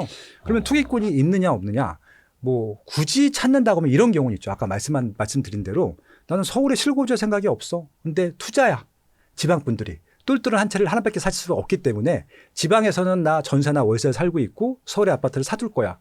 이렇게 상경해서 투자하시는 분들을 투기꾼이라고 평가하면은 투기꾼이라고 할 수 있겠죠. 근데 저 지방에서 올라온 투기꾼들 예, 이렇게 그렇게 얘기할 수 있겠죠. 근데 저는 그분들 투기꾼이라 생각하지 않고요. 그건 그냥 한 채니까. 그러니까 정책에 맞춰서 한 채를 사야 해서 네. 지방 거 팔고 서울로 오시는 분들. 그러니까 정책의 결과는 똘똘한 한 채밖에 없거든요. 그것들에 맞춰서 투자를 한 것뿐이죠. 그거라고 생각을 합니다. 그러게 이게 참 같은 데이터를 보더라도 사람마다 해석하는 게 다르고 네. 본인의 입장에서 관점에서 다르고. 네. 그러니까 이 호가 띄우기 막 부동산 투기 세력 잡아야 된다. 뭐 의도적인 게 너무 많다. 뭐 이렇게 보시는 분들도 많고. 네. 어려운 이야기네요. 그래서 또 이야기 나오는 게 요즘에 보니까 왜 한국 부동산원을 비롯해서 주간 상승률 네. 이걸 아예 그냥 비공개로 바꿔야 된다. 이런 이야기들 나오더라고요. 네네. 그냥 어이가 없었고요. 솔직히 말씀드리면 이제 다른 분들의 의견이 다를지 모르겠지만 솔직히 주간 상승률을 뭐 뽑는 것 자체도 어려워요. 이게 주간 단위로 바뀌는 것들도 많지 않고 저도 그냥 좀 차라리 애초부터 그게 없었으면 모르겠는데 있었잖아요. 이게 벌써 20년, 30년이 된 네, 데이터들이거든요. 근데 지금 민간에는 KB가 있고 부동산 114가 하고 있고 공공에서는 부동산원이 하고 있었거든요. 이 문제가 나온 이유는 딱 한 가지입니다. 뭐 이거는 지금 재판이 진행 중이기 때문에 죄가 확정된 건 아니에요. 문재인 정부 때 통계 조작을 했어요. 아시겠지만 지금 이제 선거 계류 중이기 때문에 최종 결론이 나오지 않기 때문에 제가 유죄다 아니다는 말씀 안 드릴게요. 근데 이거는 제가 봤을 땐 조작이 맞는 것 같아요. 그 이유 중에 하나가 대세 상승장이었잖아요. 하락으로 나왔어요. 부동산은 원만. KB나 부동산 114는 폭등인데 여기는 하락이 나왔단 말이에요. 이건 상식적으로 말이 안 되는 게 저처럼 매일매일 부동산 시장을 보는 사람들한테는 이 수치가 틀린 게 뻔히 보이거든요. 전 또 리서처고 통계 다루는 사람인데 마사지를 한 거예요. 수치를 바꾼 거라고요. 그러니까 그것들 때문에 좀 재판을 받고 있는데 지금 통계 주간 시장을 없애겠다고 하는 것은 따질 여력이 없는 거예요. 왜냐하면 그게 왜 문제가 되냐면은 시계열 분석을 해야 되는데 그러니까 이게 연책을 이게 올라갔다 내려갔다 분석해야 되는데 2019년도부터 2021년 데이터는 분석이 안 되는 거예요. 통계 조작을 했기 때문에. 트래킹을 할 수가 없죠. 그러니까 이거를 근본적으로 문제를 하기 위해서는 원래 데이터를 박아 넣어야 되는데 그게 불가능해졌잖아요. 그러니까 없애는 거죠. 전 그거로밖에 보지가 않습니다. 그러면 그걸 예를 들어서 주간 상승률 공개되는 그 데이터를 비공개로 바꿔버리면 효과는 있을까요? 아니면 그냥 손바닥으로 하늘을 가리는 꼴밖에 안 될까요? 왜냐하면 KB랑 부동산 114가 있잖아요. 어차피 대부분 부동산원은 통계를 보는 게 아니라 민간. KB 통계를 보거든요. 그러다가 이제 뭐 민간도 데이터 이제 공개하지 마 이렇게 갈라나? 아니, 공산주의도 아닌데 그렇게까지 하겠습니까? 그건 민간에서 하는 것들이고 그게 필요한 이유 중에 하나가 정책 만들 때 이게 정확한 수치는 아니지만 기준이 돼요. 그러니까 올라가는 시장이면은 당연히 규제 강화 정책이 나와야 되는 것들이고 하락한 시장에서는 뭔가 조절 정책이 나와야 되는 것들인데 지금 민간엔 두 개가 있는데 공공엔 데이터가 없다. 그러니까 두 개가 세 개가 다른 것들이 있을 수 있죠. 근데 서로 경쟁 관계로 봐야 되고 경쟁 구도로 봐서 투명하고 뭔가 문제가 있다고 하면 보완의 생각들을 해야지 문제가 생긴다고 그걸 덮어버린다? 그건 아닌 것 같아요. 너무 유치하고 좀 치사한 생각인 것 같아요. 이게 적절한 비유가 아닐 수도 있겠습니다만 중국에서 청년 실업률이 너무 높아지니까 청년 실업률 데이터 공개를 이제 그만둔 거 그런 거 비슷한 거 아닌가? 그렇죠. 쪽팔린 저라고 생각합니다, 솔직히. 하여튼 그런 이야기까지 나오고 있다라는 거는 어찌됐든 간에 서울집값 올라가는 게 참 많이 불편하다. 불편하죠. 뭐 저도 불편하고요. 많이 불편합니다. 그러니까 많이 올랐다는 것들에 대해서 부정하는 사람들은 없을 거예요. 근데 뭐 그렇다고 하더라도 올라갈 것이 뻔히 보이는데 내려갈 거라고 예측할 수는 없잖아요. 아이고 그러게요. 특히 이제 이 부동산이라는 거, 집이라는 거 누군가는 또 반드시 필요한 의식주 중에 하나다 보니까 그렇죠. 누군가에게는 투자 혹은 투기 수단일 수 있겠으나 누군가에게는 또 아픔이기도 하고 참 어렵습니다 이게. 그래서 우리가 최소한의 사용 설명서는 읽어야 된다는 취지로 다시 쓰는 대한민국 부동산 사용 설명서. 네. 부동산은 이게 참 이게 뭐라 그럴까요? 양날의 감이고 검 같은 것들이고 부정적으로 보는 사람들이 반은 존재할 밖에 없어요. 그러니까 주식 같은 경우는 본인의 포지션에 따라서. 그렇죠. 그러니까 이제 주식은 올라가면 전 국민이 다 좋아하잖아요. 저도 너무 좋아요. 주식 투자를 하고 있으니까. 근데 부동산은 일단 가격이 올라가면은 전 국민의 반은 싫어합니다. 없으니까. 그냥 무조건 싫어합니다. 그리고 반은요. 그 반 좋아하는 사람 중에 또 반이 또 싫어해요. 내 집만 안 올라가고 있거든요. 그러니까 기본적으로 부동산 시세가 올라가면은 좋아하는 사람들보다 싫어하는 사람들이 더 많아요. 압도적으로 많습니다. 그래서 부동산은 늘 욕을 먹을 수밖에 없는 그런 겁니다. 근데 그렇다 하더라도 욕을 하는 것이 중요한 것이 아니라 그러려면 그 욕을 먹는 시장에서 내 보금자리가 있으면 욕을 좀 덜 하게 되는 것들이잖아요. 그런 것들을 좀 보자는 말씀이고요. 저도 그런 목적으로 활동을 하고 있다고 보시면 될 것 같아요. 그래서 앞에서도 그 정책적인 것과 정치적인 것은 좀 구분해서 보셔야 한다라고 또 말씀을 해주신 것도 그러하고요.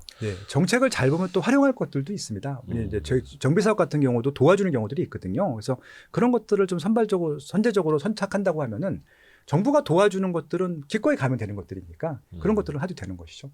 규제가 추석 지나고 더 나올까요?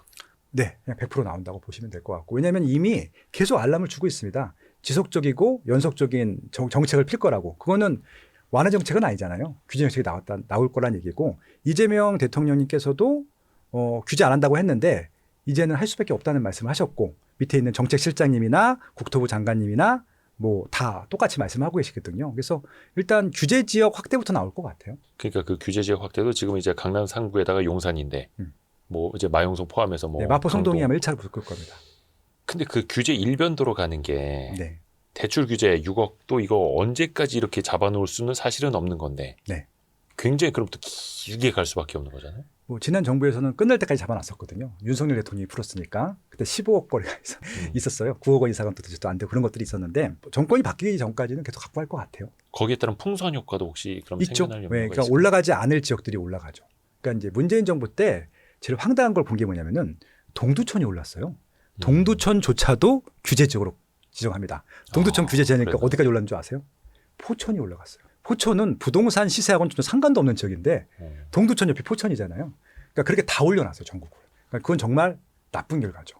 네. 그 풍선 효과가 네. 요 중심이 아니라 저 네. 옆에까지도 같이 오를 네. 수밖에 없게 만드는. 그러니까 동두천, 포천은 올라갈 지역들이 아니거든요. 냅두면. 근데 이제 그게 규제의 역설인데 예. 이번 정부에서도 혹시 그런 게 나올 수밖에 제한될 수 있어요? 없겠죠. 왜냐하면 규제하면 대출이 좀 줄거든요. LTV나 DTI가 다 줍니다. 네네. 그러면은 돈이 많은 사람들은 어차피 상관이 없어요. 규제를 하던 안 하던 어차피 나는 30억, 40억 있는 사람들은 6억 대출을 받든 안 받든 중요하지 않아요.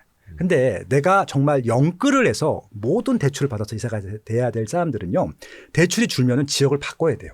상품을 바꾸거나. 이런 분들은 옆으로 갈 수밖에 없잖아요. 투자 수요가 아니라 실수요만으로도 그렇게 영향을 준다는 말씀입니다. 투자 수요가 아니라 실수요만으로도 풍선 효과는 나올 수 있다. 그렇죠.